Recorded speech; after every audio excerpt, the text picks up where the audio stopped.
সদৌ অসম হাট বিহু উদযাপন সমিতিৰ উদ্যোগত কুইজ প্ৰতিযোগিতা অনুষ্ঠিত।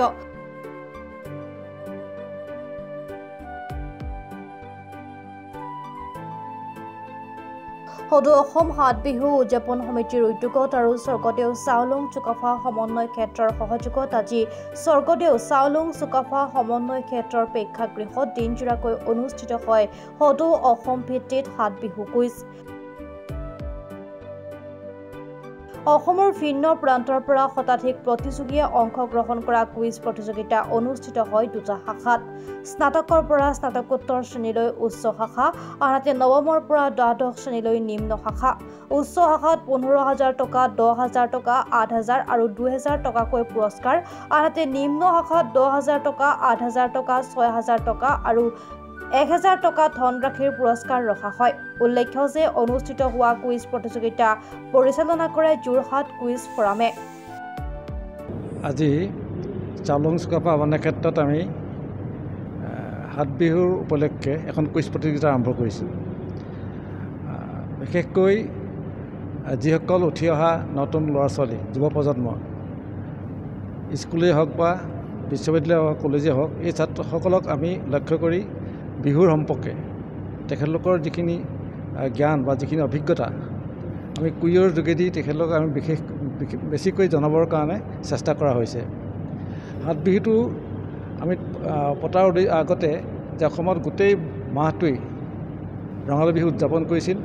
বিশেষকৈ খেতিয়ক সমাজে সেই সময়ত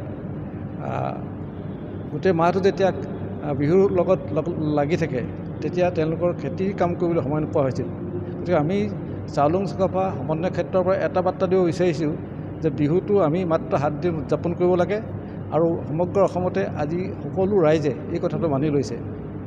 এই কথাষাৰ আমি জনাবলৈকে অসমৰ সমূহ ছাত্ৰ ছাত্ৰী আৰু বিশ্ববিদ্যালয় আৰু কলেজৰ ছাত্ৰসকলক লৈ আজি কুইজ প্ৰতিযোগিতা আৰম্ভ কৰিছোঁ, যাতে তেওঁলোকে বিহুৰ সম্পৰ্কে সকলো কথা ভালদৰে জানে।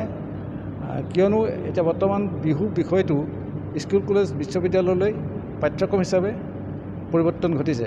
গতিকে আমি অসমৰ সকলো জাতি জনজাতি সকলোৱে বিহুক ভালদৰে অধ্যয়ন কৰা উচিত আৰু জনা উচিত, যাতে আমাৰ যুৱ প্ৰজন্মই ভৱিষ্যতে বিহুটোক লৈ যাব পাৰে। হাট বিহু উদযাপন সমিতিয়ে আমি প্ৰত্যেক বছৰে বহাগৰ 7 দিনৰ দিনা হাট বিহু উদযাপন কৰোঁ আৰু ইয়াৰ লগত সংগতি ৰাখি এইবাৰ আমি বিহুৰ আগতে হাট বিহুৰ কুইজ প্ৰথমবাৰৰ বাবে চাওলুং চুকাফা সমন্বয় ক্ষেত্ৰত আয়োজন কৰিছোঁ। আজি প্ৰায় 100তকৈও অধিক প্ৰতিযোগীয়ে যোগদান কৰিলে। বিহু সম্পৰ্কীয় পাঠ্যপুথিত থকা সকলো প্ৰশ্নবিলাক আহিছে। ইয়াৰ উপৰি বাপতিসাহোন বিহুটোৰ লগত জড়িত বিহু সৃষ্টি সম্পৰ্কীয়, বিহুৰ কেনেকৈ আমাৰ সমাজত আছে, ইয়াৰ পৰম্পৰা সংস্কৃতি সকলো দিশবিলাকৰ ওপৰত কুইজ মাষ্টাৰে প্ৰশ্ন কৰিছে। আনকি পাঠশালাৰ পৰা ল'ৰা ছোৱালী আহি লখিমপুৰ ধেমাজিৰ পৰা আহি ইয়াত যোগদান কৰিছে। যোৰহাটৰ পৰা বিকি নিয়োগৰ ৰিপৰ্ট, প্ৰাত টাইম ডিজিটেল। অসমৰ সংবাদ জগতখনৰ বাবে এক সুখৰ খবৰ। আপোচবিহীন ৰাইজৰ কণ্ঠ সাপ্তাহিক কবচ পুনৰ এবাৰ অসমৰ ৰাইজৰ মাজলৈ। স্বত্বাধিকাৰী প্ৰণীতা কলিতাৰ দ্বাৰা প্ৰকাশিত আৰু আপোচবিহীন একাংশ নপুৰণি অভিজ্ঞতাপুষ্ট সাংবাদিকৰ দ্বাৰা প্ৰচাৰিত তথা eco printing press, Guwahati Katabari গড়চুকত মুদ্ৰিত সাপ্তাহিক কবচ এতিয়া অসমৰ বিভিন্ন প্ৰান্তত উপলব্ধ।